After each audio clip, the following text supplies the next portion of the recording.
Let's talk about Hogwarts Legacy and welcome to my review after 100%, where I complete a game and get all the achievements and then give you the good, the bad, and my overall opinion if you should pick it up.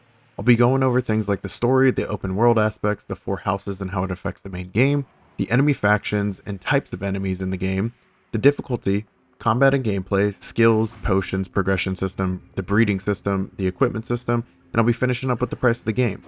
Also, be warned, there's definitely going to be spoilers for this game, so if you haven't played it, go ahead and close it now. To start, I also want to disclose I haven't watched the movies or read any of the books really, but that just goes to show you that you can play this game without the background knowledge. To start off the story, you'll be playing as a 5th-year student who is going to be attending Hogwarts, where you can join the house of your choosing or you can be placed into one. The game does a great job at making you feel like you're really at Hogwarts. You'll be attending classes, making friends with other students, learning new spells, and working on perfecting your own craft. And also, you can learn about the dark secrets of Hogwarts and its founders. From the very beginning of the game, you learn about something called ancient magic, and you happen to be the only wizard currently alive that can harness this type of magic, let alone see traces of ancient magic that have been left in this world since the previous wielders. Throughout the game, you'll collect traces of ancient magic at a multitude of different locations. You can use ancient magic on enemies to fight them off, and it can definitely turn the tide of combat. Ancient magic will also play a huge role in completing all of the trials that the keepers have laid out for you. Ranrock is the game's main villain, and the one you will be facing off with towards the end of the game. Ranrock is the goblin that has been granted the ability to not only see traces of ancient magic, but can also wield it. Not only is this troublesome since he's evil, you'll have to face off against Ranrock's loyalists throughout the main story, and unfortunately you'll be chasing him down for a majority of the game and trying to figure out what he's after. It's not until the end of the game that you really are able to get ahead of him. On top of this, you have to rely on the keepers in your battle against Ranrock and his army. During the main story, you're also introduced to the town of Hogsmeade, and man is it cozy. The town itself has some nice places to visit within it, and it's also very relaxing and has a safe vibe to it. The lighting and audio in the town of Hogsmeade is something else. On top of this, the game introduces little hamlets, and it does add some character to the open world aspect, to have a little village to stop by. To be honest, they don't exactly do much. They more or less contain a bunch of collectibles for the player to gather and collect. There's a few different side missions, but overall these hamlets don't really add too much to the game. Next up is the open world,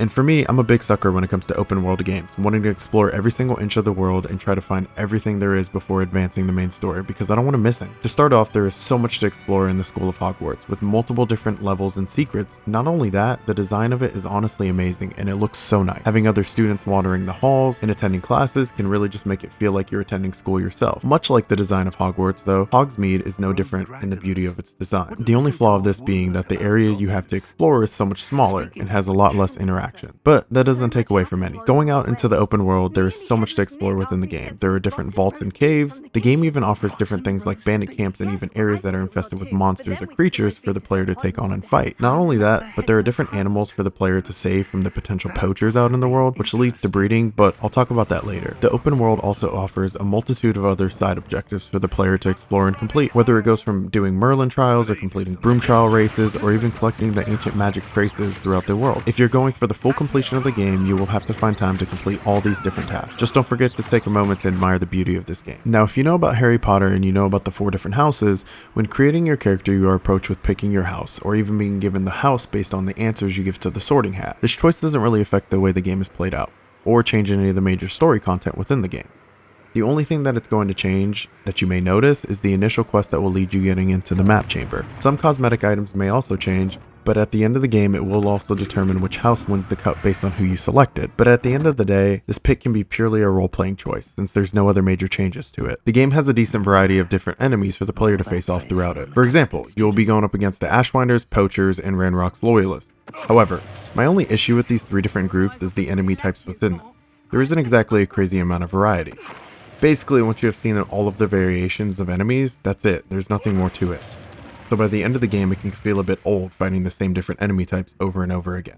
But that doesn't ruin the game, especially it makes up for it by adding a bunch of different monsters and different beasts to fight throughout the world. For example, there are the Inferis, which you will typically find near graves or in caves. These can actually be some of the more annoying enemies, since you have to use fire on them to be able to damage them.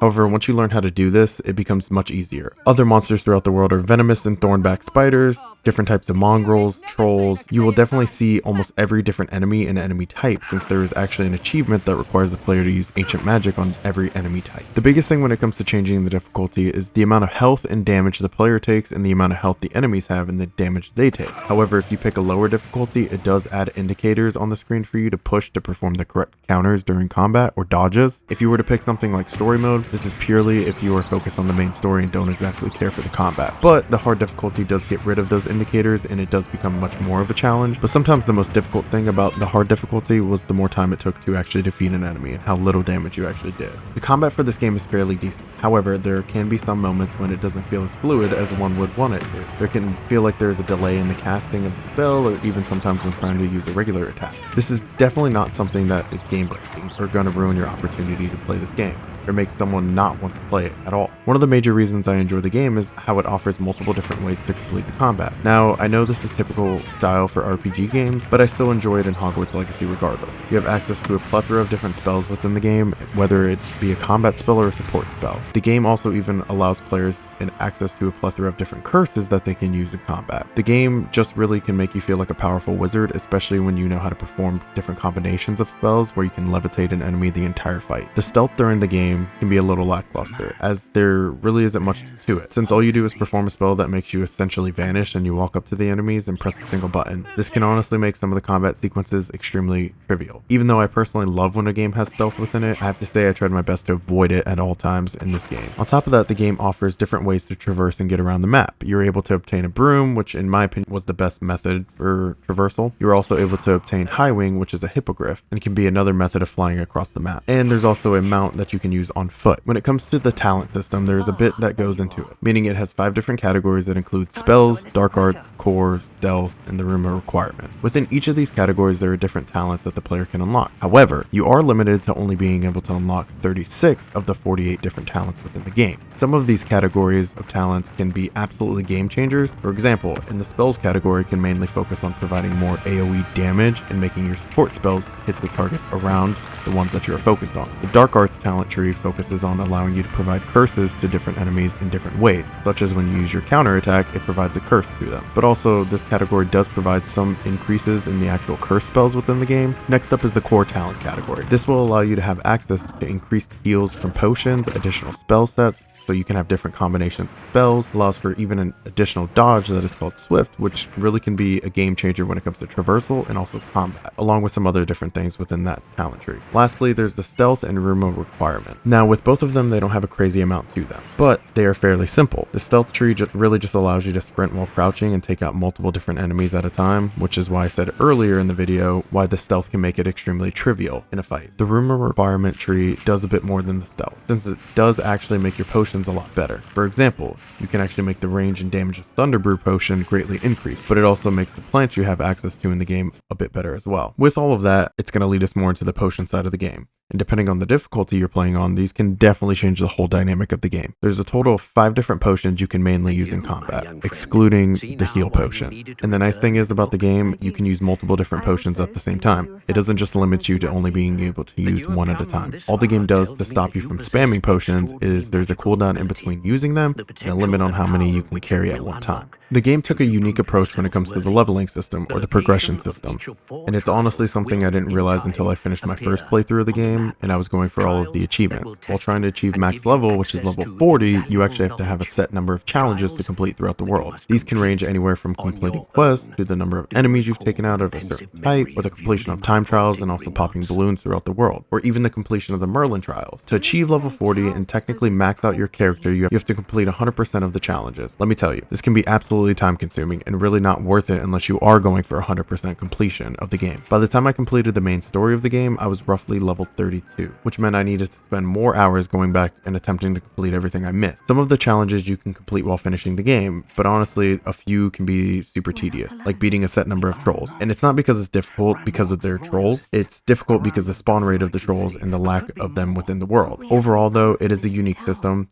that I really can't say I've noticed in other games too much. I think they did a good job with it, but at some points it really doesn't feel like anything more than a grind. During your playthrough of the game, you're able to capture and save different animals and creatures throughout the world. The game later will give you the option to place these in zones or rooms within the room of requirement, where you can actually interact with them. By interacting with them, you'll be able to feed them and play with them, and they will end up giving you some different materials from whatever animal it is. This will then lead to you upgrading your equipment. I know I haven't talked about the equipment system yet, so I'll make it short and basically say, you have a set number of materials that you can use to upgrade each piece of equipment, and each piece of equipment can be upgraded 3 different times. All it really does is increase the stats of the equipment, and you really have to to grind more and more materials if you want to upgrade all of your stuff. With that being said, let's jump into the equipment system within the game. And honestly, it's super simple. You beat an enemy or you open a chest throughout the world and you pick up a new piece of equipment. This equipment either has a hidden feature or it doesn't. If there is something that needs to be identified, you simply take it back to the room of requirement and identify it. Simple, right? As you progress and level up within the game, the equipment also levels up and increases with you. So you will always be changing equipment and picking up something new. For me, I kind of got tired of this. At some point, I was just tired of having to constantly change equipment, so I just stopped changing it out and I stuck with what I had on and played the rest of the game with it. I transmogged my equipment to look like a set I liked, and that was it. I was kind of done with it. Now, I played the game on normal difficulty for my first playthrough, and honestly, it didn't feel like the equipment made a difference whatsoever. Now, increasing the difficulty, I can see where it can play a big role in the game and could possibly make a difference. But honestly, I feel like I would do the exact same thing and wouldn't change it at all. Another piece of the gear system is the trait system. This basically lets you add certain types of traits or different special bonuses to your equipment, and it can either add special attributes such as increasing damage from certain spells, decreasing damage from a certain type of enemy. This definitely can make a difference in combat, especially on a higher difficulty. But as I said before, I kind of gave up on the equipment system and was kind of over it. The retail price of the base game on Steam is $59.99. So going with that price, as we talk about it, the game has been out for a few months now, and honestly, it has a 26-hour main story that it can offer. For those of you who are completionists and want to complete the full game, you'll be looking at well over 60 hours. It took me about 69 hours in total to complete all of the content, with a ton of side quests and content to explore and complete throughout the world, a fairly big world that it has to offer, and a bunch of little towns that aren't exactly the best, but really do add something to the game. Being able to explore Hogwarts and really feel like you are attending as a student, as well as visiting Hogsmeade, there's a ton of different content for the game to offer, and the team behind it did a great job in my opinion. But again, back at the fact at hand, the game's been out for a few months now, so I'm sure you can find the game on sale or at a discounted price. But even if you did pay full price for the game, I think it's completely worth it. It offers something special, and an opportunity to play as a wizard casting fun spells. You are even given the option to go down the dark path of a wizard, and it really lets you go all out with the different curses available. Well, there it is, my review after 100% of Hogwarts Legacy. Thank you so much for sticking around if you did. If you enjoyed the video, please hit the like button, comment, and lastly, don't forget to subscribe. I'll see you guys in the next review. Oh, and if there's any games you want me to review, drop it down below. Thanks for watching.